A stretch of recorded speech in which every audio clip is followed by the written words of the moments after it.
She was dressed in silk and sorrow, screaming in a language no one cared to understand, until a quiet maid with tired eyes spoke a single word that stopped the entire hotel cold. Asterisk. The Grand Etoile Hotel sat like a quiet jewel in the 8th arrondissement of Paris, tucked just 2 blocks from the shimmering Avenue des Champs-Élysées. It was the kind of place where fresh roses were changed twice a day, where guests never saw the staff unless they asked for them, and where silence had its own cost per night.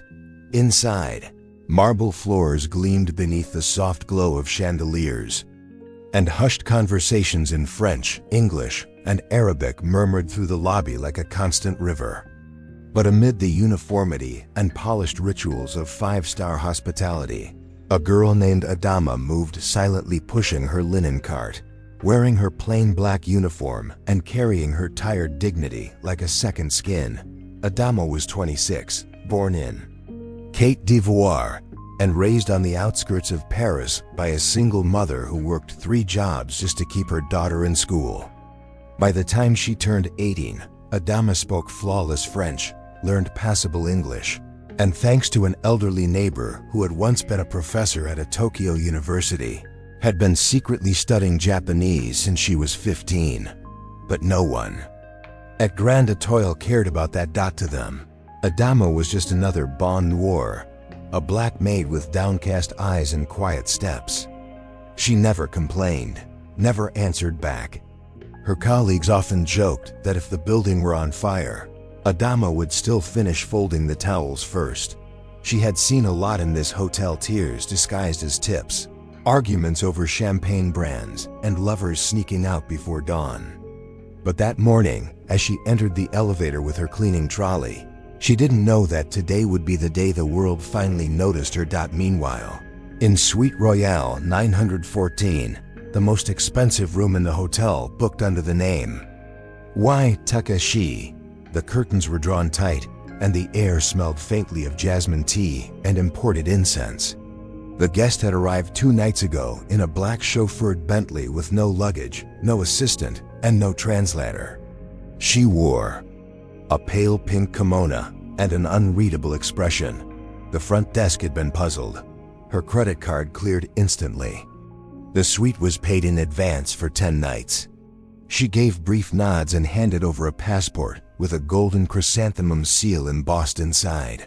That's when the whispers began. Is she royalty? Some kind of heiress? Maybe a widow? Of a Yakuza boss? But none of them mattered because no one could talk to her.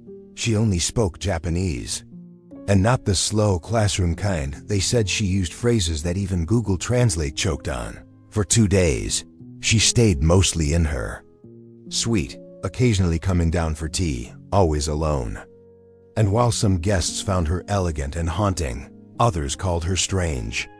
She would murmur to herself in the elevator, pause to stare at abstract paintings for minutes at a time, and once sobbed quietly in the garden when she saw a white orchid. On the 3rd morning, she descended into the lobby dressed in full traditional attire: kimono, Geta sandals, her black hair arranged meticulously in a traditional Shimada style.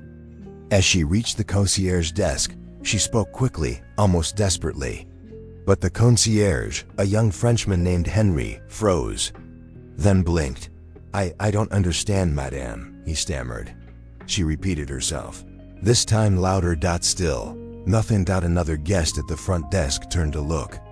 Then another. A bellhop chuckled quietly. Henry, now flustered, called the duty manager. The manager called security. The woman's voice rose, sharp like a sword unsheathed. Her pale hands trembled. To the hotel, she looked like she was screaming gibberish. To Adama, who was passing by, it sounded like a cry for help. But Adama kept moving. That's what she always did. She wasn't allowed to get involved. She had seen guests treated badly before, and staff even worse. Still, something didn't sit right. From the corner of her eye, she watched as 2 large security guards approached the Japanese guest, one of them raising his hand in a calming gesture, the other already reaching for his walkie-talkie. Cest Peter. You and me malad mentally, one of them whispered. She might be mentally unstable. The words stung. Adama paused mid-step, clutching the handle of her cart until her knuckles turned white. The woman's voice cracked. She pressed her palms together in a pleading motion, then pointed toward the elevators. She was clearly trying to explain something, urgently, but all they saw was hysteria. The lobby was almost silent now. Guests were staring. One child asked her mother, "Why is the lady yelling?" The mother hushed him and pulled him away. Adama took one step forward, then another. Her supervisor's voice echoed in her head. "We are invisible. That is our job." But Adama's heartbeat was louder, and the woman's eyes red-rimmed. Desperate, were screaming something more than words. She opened her mouth to speak, then hesitated. One word. That's all it would take. One word in Japanese. A language she had never dared use in public. A language she had studied in secret, not for a career, but to feel closer to a culture that had given her comfort during lonely years. But what would they say? That she was showing off? That she was making trouble? She looked at the security guards closer now, hands outstretched. The woman was backing away, her face pale with panic. Adama drew in a slow breath. She was just the maid. But maybe today, she wouldn't be. For a moment, the world stood still in the opulent lobby of the Grand Hotel. The Japanese woman, so composed just a moment ago, was now visibly shaking. Her voice had risen in pitch and desperation, but no one seemed to truly hear her. The manager stood to the side, arms folded, whispering something into his earpiece. The security guards closed in, firm but trying to appear gentle. They were trained to handle difficult guests without scandal, but it was clear this situation was about to explode. Gasps escaped from nearby guests. She's yelling again. Is she drunk? Why didn't she bring a translator? She should be removed. A few people even pulled out their phones, not to help, but to film. And in that blur of murmurs, suspicion, and silent judgment, Adama stepped forward. She didn't plan it. She didn't rehearse it. It simply came out of her mouth, like it had been waiting years to breathe. Daijobu desu ka? Are you okay? The words fell into the air like a key into a locked room. The Japanese woman's eyes widened. Her whole body froze. She turned slowly toward Adama, as though she were unsure if she had imagined it. Adama repeated it more clearly, her voice stronger this time. Daijobu desu ka, madam? The room, once filled with tension and suspicion, went silent. The manager's mouth opened slightly, but no sound came out. One of the security guards dropped his hand. Henry, the concierge, blinked like he'd just been slapped. The Japanese woman began to speak again, but now in controlled, measured Japanese. No longer panicked, no longer shouting. She bowed slightly, then launched into what sounded like a complex, emotional explanation, her voice thick with emotion. Adama nodded as she listened, translating mentally as quickly as she could. Her heart pounded, but her face remained calm. She had practiced this. She had waited for years for a moment like this, without ever knowing it. Then she turned to the staff. She says, Adama began in French, her voice trembling slightly, that she left a family heirloom in her suite, a lacquer box with her grandmother's ashes. It was mistakenly taken by housekeeping this morning. She was trying to explain, but no one listened. Silence, the kind of silence that speaks of guilt. One of the maids standing nearby turned pale. "Oh my God," she whispered. "That box. I thought it was decorative. I had it brought to storage." The manager's face flushed with humiliation. Mon Dieu. The Japanese woman, now softly crying, bowed deeply in Adama's direction. She spoke again, this time slower. Reverend Dam, bowed in return. She says. Adama translated gently. "Thank you for seeing her when no one else would." No one spoke, no one moved. The entire lobby of the Grand Hotel had just witnessed something they couldn't explain, couldn't ignore. The same maid they had dismissed, overlooked, maybe even ridiculed, had just rescued their reputation from disaster. A few seconds later, the manager cleared his throat and straightened his tie, trying to recover authority. "Adama," he said stiffly, Could you accompany Madame upstairs? Help locate the box?" "Yes, monsieur," she replied, her voice steady. But as she turned to guide the guest back to the elevator, the crowd of staff and guests slowly parted, not out of pity or protocol, but respect. For the first time in years, Adama didn't feel invisible. In the elevator, there was silence again, but this one was gentle. The Japanese woman finally spoke, this time with careful, soft words. "Watashi no Nami wa Keiko desu." "Nami wa? My name is Keiko. Your name?" Adama smiled for the first time that day. "Adama." Keiko looked at her for a long moment, then whispered, "Kamisama wa anata o kukuramashita." "God sent you to me." Closing parenthesis a DAM. A didn't answer. She just pressed the button to the 9th floor.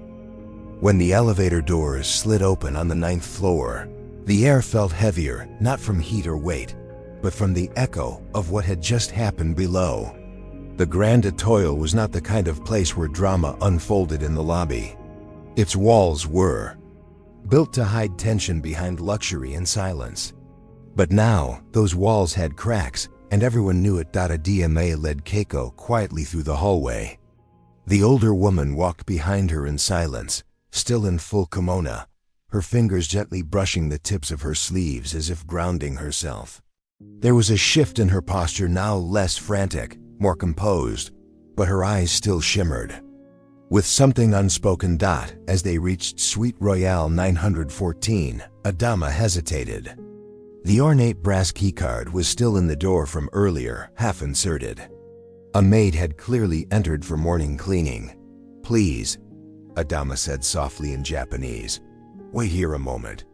Inside, the suite was immaculate. The curtains had been drawn back, letting in the soft July sunlight that filtered through cream-colored shears. A vase of white lily stood on the marble table. Everything seemed untouched. Until Adama noticed the linen bag on the corner of the dresser, the one used for items collected from rooms for safekeeping or laundry. A wooden object protruded slightly. She moved quickly, pulling it out. A small, black lacquer box, polished to perfection, with delicate hand-painted sakura blossoms in gold and red. She opened it slowly, not to intrude but to be sure. Inside, wrapped in rice paper, was a ceramic urn the size of her palm. She closed it gently, holding it with both hands as if it were the most sacred thing she had ever touched. When she opened the door again, Keiko gasped, her hands flying to her lips. A DMA held it out and bowed. "Gomen nasai," she said. "We didn't understand, but I do now." Keiko took the box with trembling fingers, held it close to her chest, and cried, not loudly, not messily, but with the silent heartbreak of a woman who had held her grief in a foreign land with no way to speak it. In that moment, language was no longer a barrier. Pain had found its mirror, but kindness in places like the Grand Etoile rarely goes unnoticed or unpunished. By the time Adama returned to the staff quarters downstairs, the whispers had already begun. "You saw what she did, right? She was speaking Japanese, like in the movies. Is she trying to get promoted or something? No way management's gonna like that." Her friend Lee, another maid from Senegal, met her in the hallway with wide eyes. "Adama, you shouldn't have done that in public. You made the manager look bad." "I wasn't trying to," Adama replied, washing her hands slowly in the staff sink. "I just didn't want that woman to be humiliated." Lee looked around and lowered her voice. "I heard the managers calling HR." Adama froze. "What for?" "They're saying you acted beyond your duties. That you made a scene in front of guests. That maybe you overstepped." Adama's throat tightened. Her heart, still full from the moment of connection upstairs, now cracked under the weight of something she knew all too well. Invisibility was safe, but being seen came with a price. She returned to her station, folding towels with mechanical precision. Every fold felt like a countdown. Her body remembered the discipline of survival, but her spirit, freshly awakened, refused to shrink back into silence. By afternoon, she was called to the office. Monsieur Blanchard, the duty manager, sat behind the desk, his silver hair slicked back, his suit immaculate. He didn't look up when she entered. Sit. Adama obeyed. He tapped a pen on the desk for several seconds before speaking. You spoke Japanese today, in front of guests, in the lobby. Correct. Yes, monsieur. You're not employed here as a translator, are you? No, monsieur. So what were you doing? Adama took a breath. Her hands stayed folded. In her lap, I was doing what no one else was willing to do. I listened. He looked up. His eyes narrowed, as if her answer offended him by being too simple. This is not about listening. It's about protocol, hierarchy. Staff have roles. We follow procedure so things do not collapse into chaos. But the guest was in distress. That is not your call to make. Silence. She knew what this was. It wasn't about hierarchy. It was about humiliation. He had been made small in public, and he would not allow that to happen without consequence. He leaned back in his chair, considering.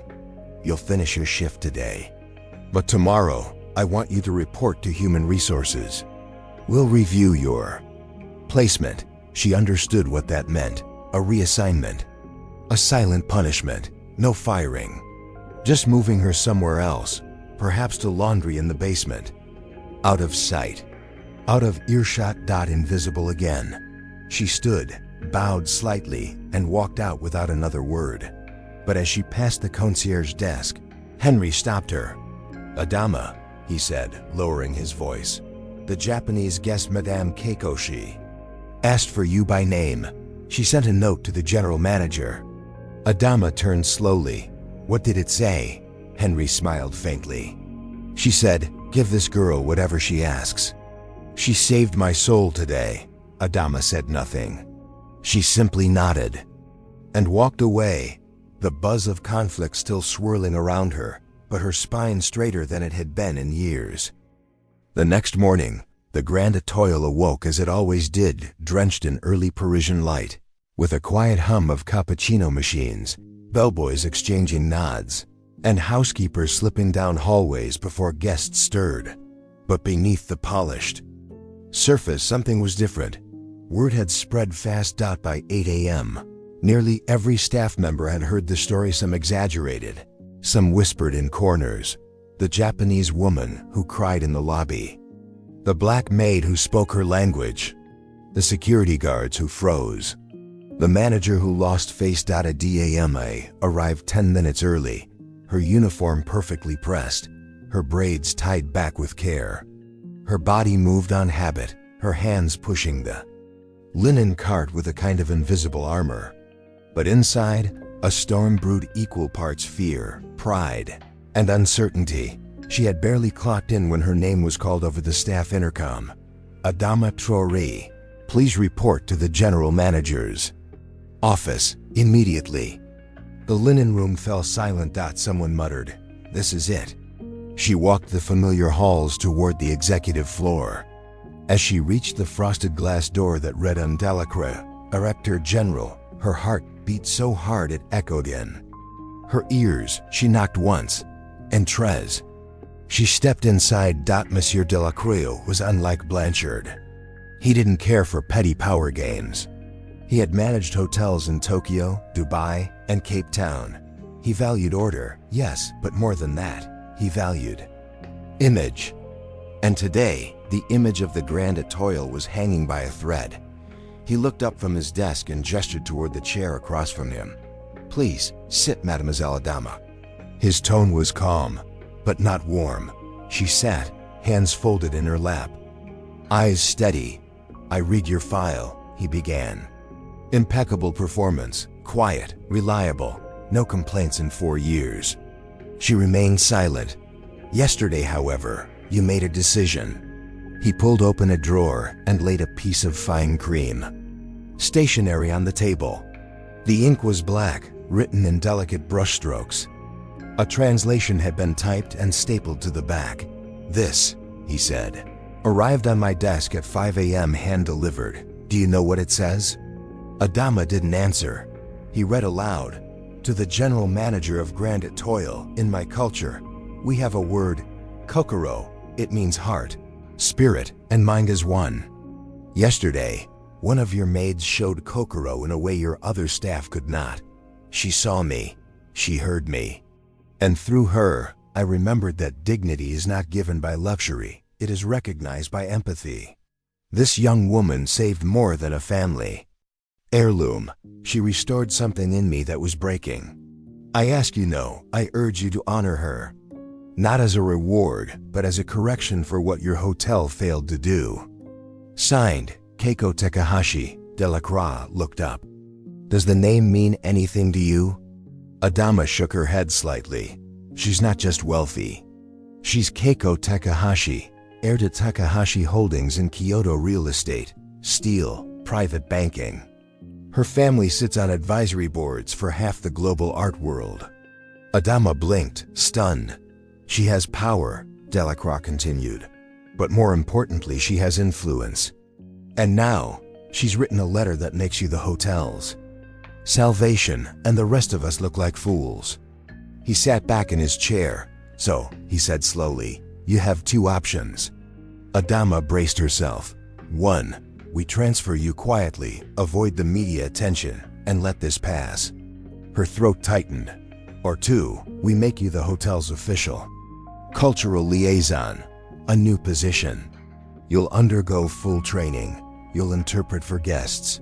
Your uniform will change. Your salary will triple." Adama's mouth fell open. "But," he added with a sharp look, "you'll have to be visible now. No hiding behind carts. No more silence. Are you ready for that?"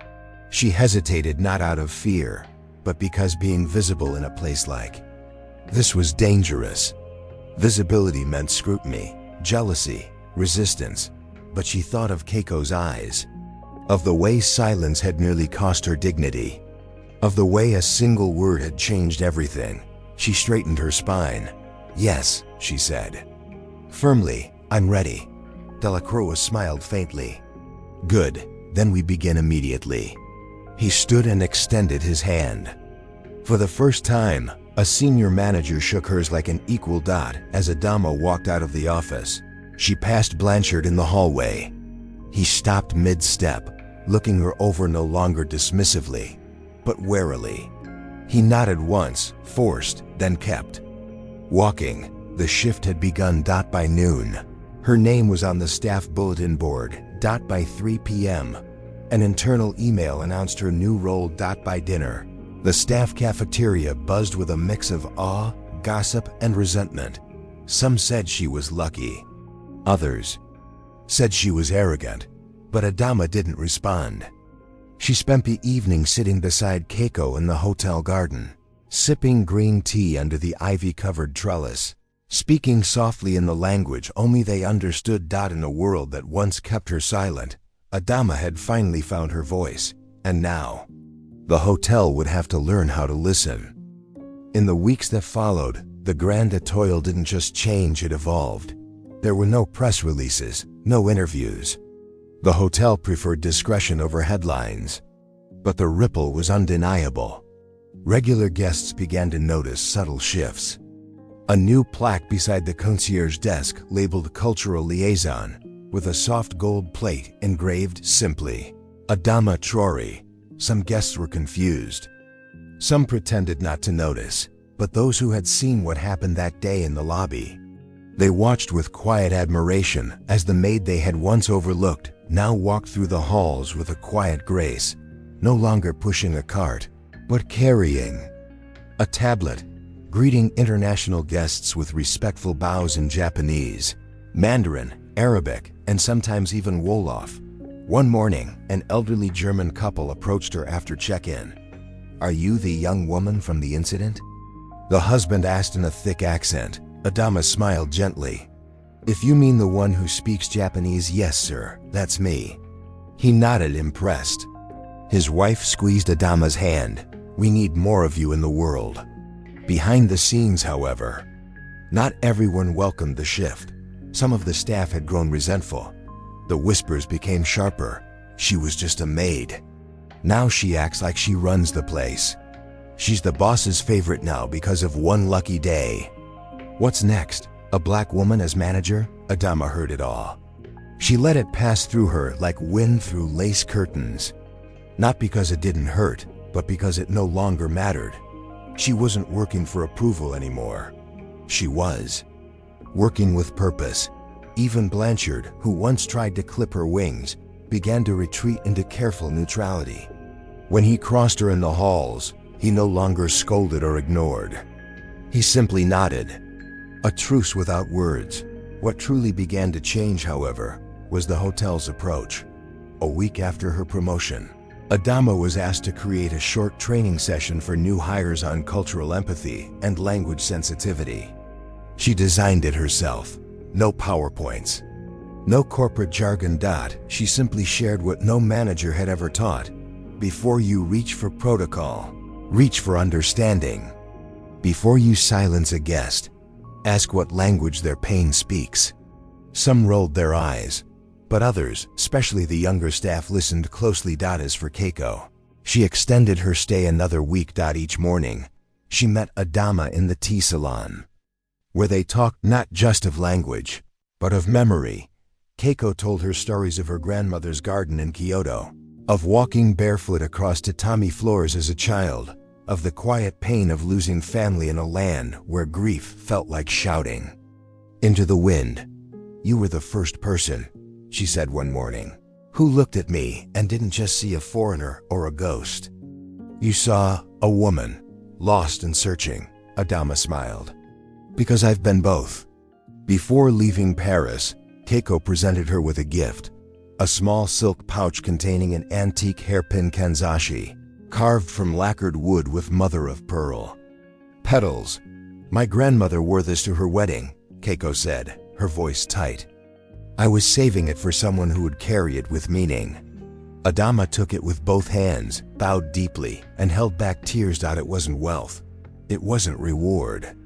It was recognition. On her final morning in Paris, Keiko left a note with the front desk. No dramatic gesture, just a sealed envelope. Adama found it tucked in her new locker hours later. Inside was a handwritten letter. One last message, in soft brushstrokes and quiet elegance. "To the girl who spoke for me when no one else would. You reminded me that humanity does not belong to the fluent, the rich, or the loud. It belongs to those who choose to see. Speak often. Speak boldly, because there are others like me waiting to be heard." Keiko. That night, as Paris lit up in warm orange tones across the Seine, Adama stood on the balcony of an unoccupied suite, looking out over the rooftops. She was still the same girl who folded towels in silence. But now the world saw her, and she wasn't afraid of being seen. She reached into her pocket and touched the kanzashi hairpin gently. For the first time in her life, she felt not like someone pretending to belong, but someone who had earned her place. Not because she had spoken loudly, but because she had spoken when it mattered. Years later, the Grand Etoile Hotel still stands at the heart of Paris. Grand and radiant, its chandeliers gleaming, its name synonymous with old-world luxury. But if you ask the long-time guests or the senior staff what truly changed the hotel's soul, many would point not to a renovation, nor a merger, nor a celebrity guest, but to a single incident in the lobby. And the maid who spoke fluent Japanese, her name still echoes quietly through the staff lounges, not as gossip, but as legacy. Adama Traore didn't remain a maid, nor did she settle with just being a liaison. She eventually became director of cultural relations for an entire chain of international hotels, fluent in 5 languages, trusted by diplomats, respected by CEOs, and loved by countless guests whose lives she quietly touched. She traveled from Tokyo to Dakar, from Berlin to New York, and in every city. She carried two things with her: a small velvet pouch containing the kanzashi hairpin Keiko had given her, the same sturdy work ethic she had when she folded linen in silence. She never let power rewrite her story, because she knew the truth of where she came from and who she had chosen to become. As for Keiko, they remained in touch. Every year on the same date, a handwritten postcard would arrive at Adama's current office, never typed, never emailed, always brush-inked, always elegant. One such card read, "They listen to me now in Tokyo, not because I scream, but because I learned from you how to speak with dignity, not despite it." They met again, years later, on a panel in Kyoto discussing multiculturalism in modern hospitality. Two women from different worlds, one once a silenced guest, the other once a silenced maid, now speaking before an audience of hundreds. They didn't talk about the past much. They didn't need to. Everyone in the room could feel it between them. The quiet bond forged not from power or pity, but mutual respect, born on a rainy day in a Parisian lobby. And back at the Grand Atoyo, a small brass plaque was installed discreetly near the service elevator, where few guests would notice, but every maid would pass. It read, "To the voice that refused to stay silent and made room for others to speak." In honor of Adama Traoré. It wasn't loud, it wasn't viral, but it endured, because change doesn't always come with applause. Sometimes it comes with one brave voice, speaking the language no one expected at the moment it mattered most.